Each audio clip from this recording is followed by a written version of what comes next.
Hello, everyone. Hope you're having a fantastic day. My name is Kmart, and I want to talk about some basketball. And today we are moving things along with our early off-season preview.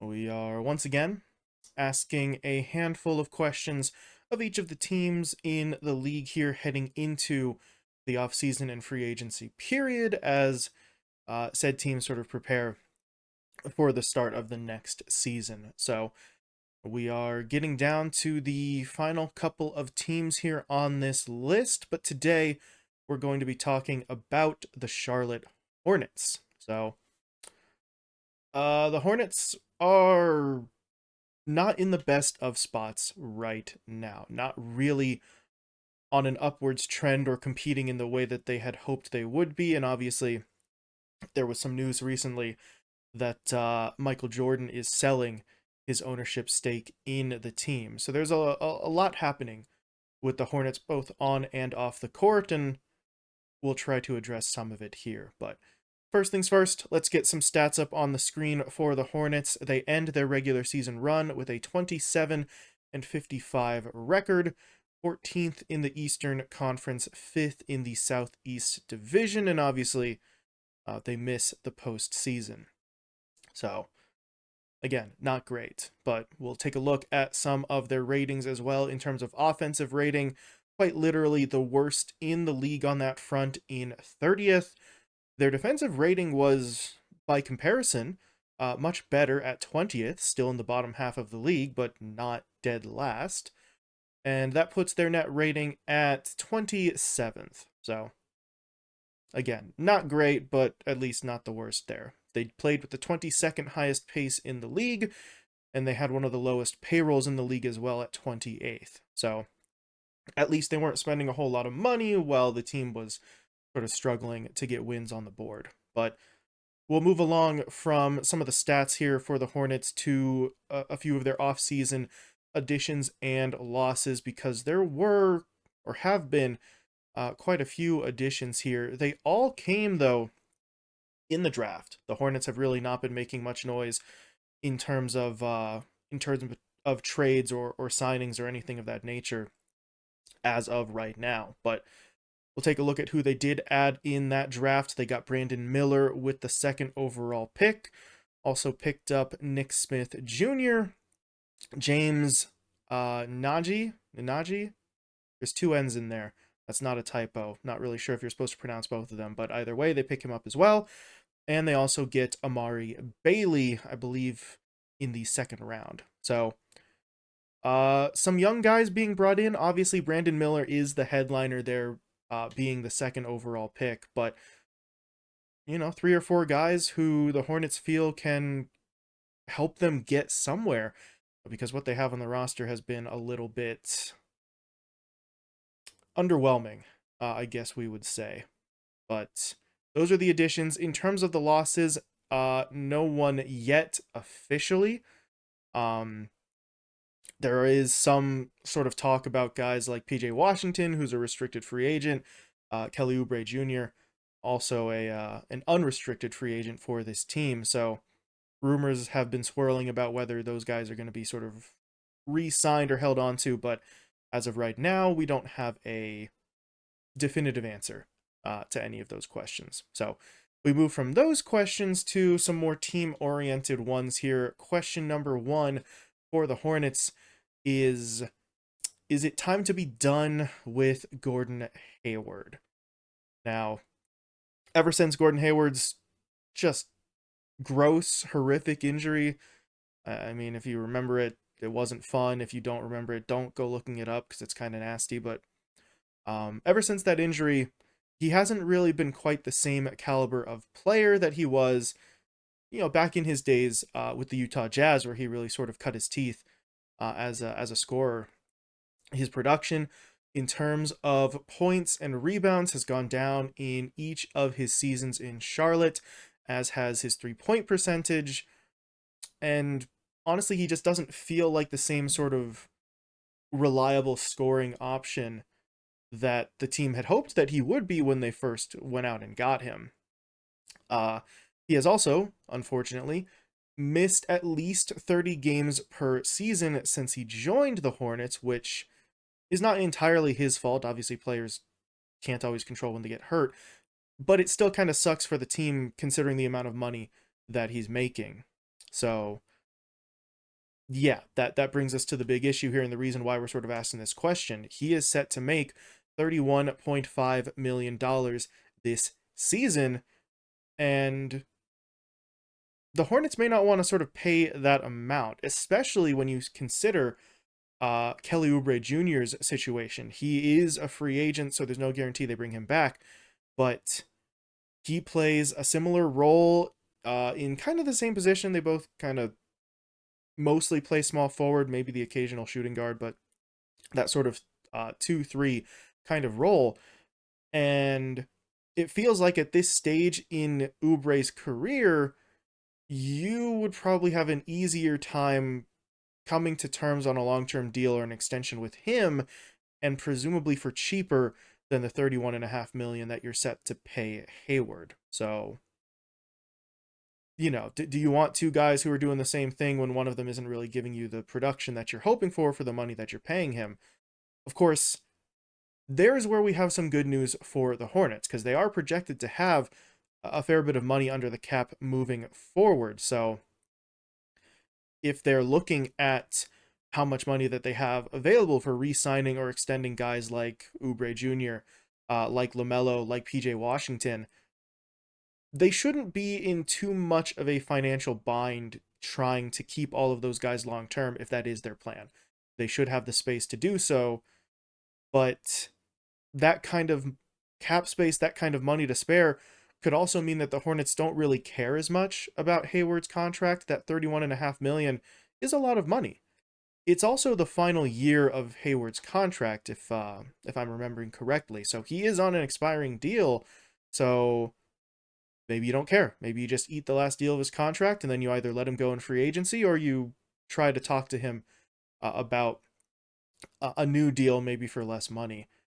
But looking at it from the perspective of trying to move him, $31.5 million on an expiring contract for a player like Hayward, who may not be producing at the level the Hornets had wanted when they first got him, but is still able to go out there and get you a pretty decent stat line.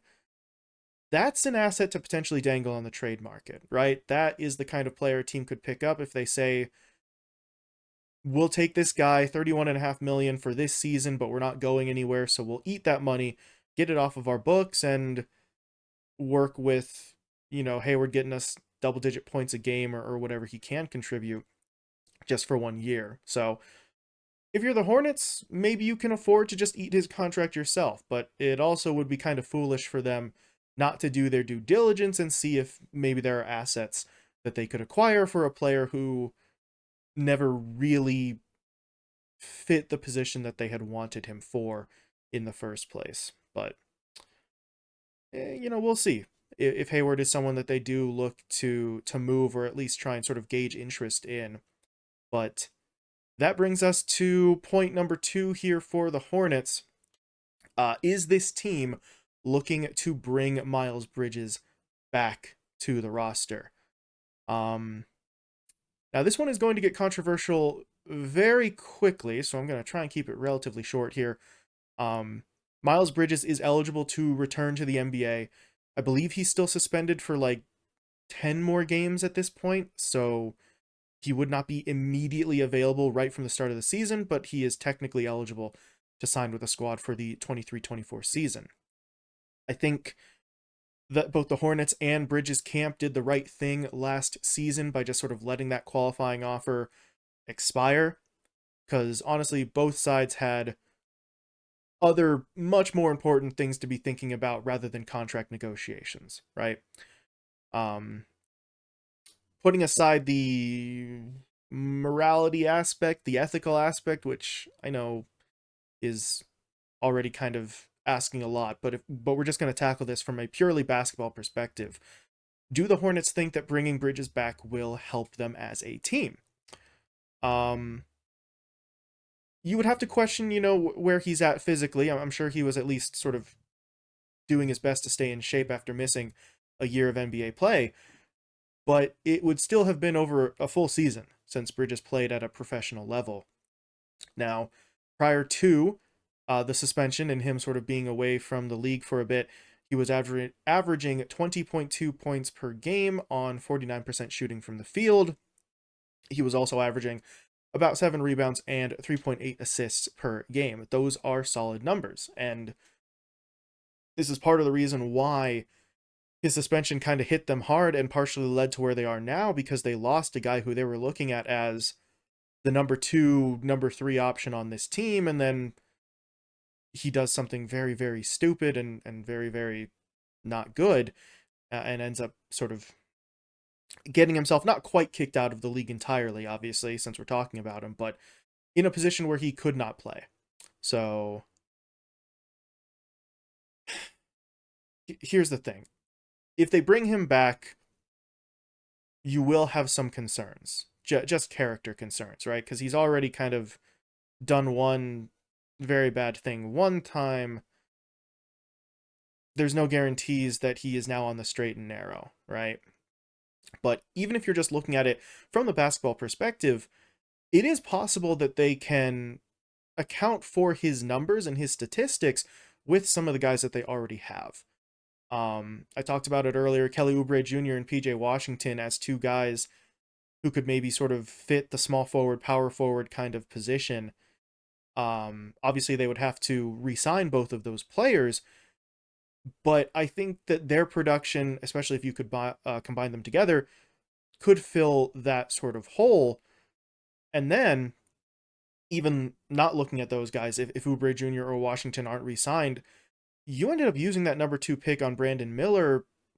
He's a guy who could maybe sort of fill that position as well. Obviously, as a rookie, you have to temper your expectations. I'm not sure Brandon Miller is going to be a guy who is ready to plug and play on day one, but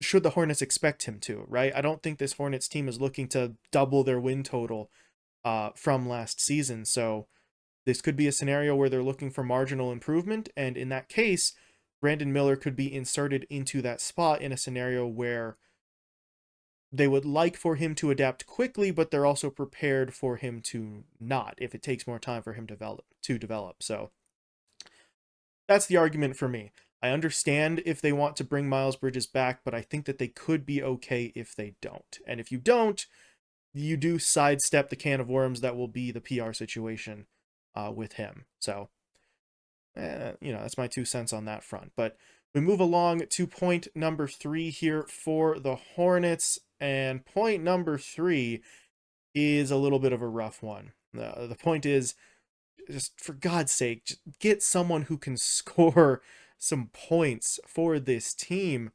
The Hornets were the worst team in the league last season by offensive rating. They were 30th out of 30, and taking a look at their offensive statistics, you can see why. They were 27th in the league in points per game, 29th in the league in both field goal percentage and 3-point percentage. And the problem is, all of this came while being pretty high up the list in terms of pace for a decent portion of the season. I know that they ended up sort of lower by the end of the season, but they were trying to play at a faster tempo. So we know that the team is capable of playing at a higher speed and pace, just not necessarily doing anything with that pace. And frankly, that doesn't really make any sense, especially for a team that has one of the most exciting sort of young guards in the league in LaMelo Ball. The team got out in transition. They had the 6th most fast break points per game this last season. They took a lot of shots. They were solid in terms of their rebounding numbers. It's just they were so brutally inefficient that it didn't really matter. So, as we previously mentioned, they were pretty much last in the league or near last in terms of their shooting percentages from pretty much all parts of the floor. They were also just 27th in their free throw percentage as well. So even if they weren't getting shots and were picking up fouls on the opposing team and heading to the line, they weren't converting there as often as they needed to either. So Your shooting efficiency is piss poor. You're not getting any free points at the line because you're missing your free throws as well. So I don't know for the Hornets. I'm not really sure what they do here because I don't think this is even really a personnel issue. The Hornets have guys that can score, right? They have guys on their roster who are capable of putting the ball in the basket. It's just they need to be more efficient. And I know that's a gross oversimplification. If every team in the league could just say, we need to make more shots, and then automatically do that, we'd have teams out here scoring 150 points a night. But for the Hornets, if you are going to try and push the tempo, if you're going to try and play at that faster pace, you can't waste opportunities. You cannot be inefficient if your goal is to play by volume, to have more possessions than your opponent. Because without the efficiency, those extra possessions don't actually matter. They don't get you more points than what your opponent's getting, and that's kind of the entire scheme for the offense. So something the Hornets need to look at. Again, some of their young guys that they just brought in with the draft may help with that in terms of taking better advantage of their opportunities on the offensive end, but we'll have to see. But that is going to do it for the Hornets here. Please feel free to let me know what you think. Share your thoughts. How do you think that they get better on the offensive end? What do you think their approach should be with Miles Bridges? And do you believe that this team is willing to commit to Hayward again, or do they just try to move on from him, either by letting his contract expire or by trying to move him or trade him? So let me know what you think. But other than that, thank you all so much for watching, and I will talk to you later.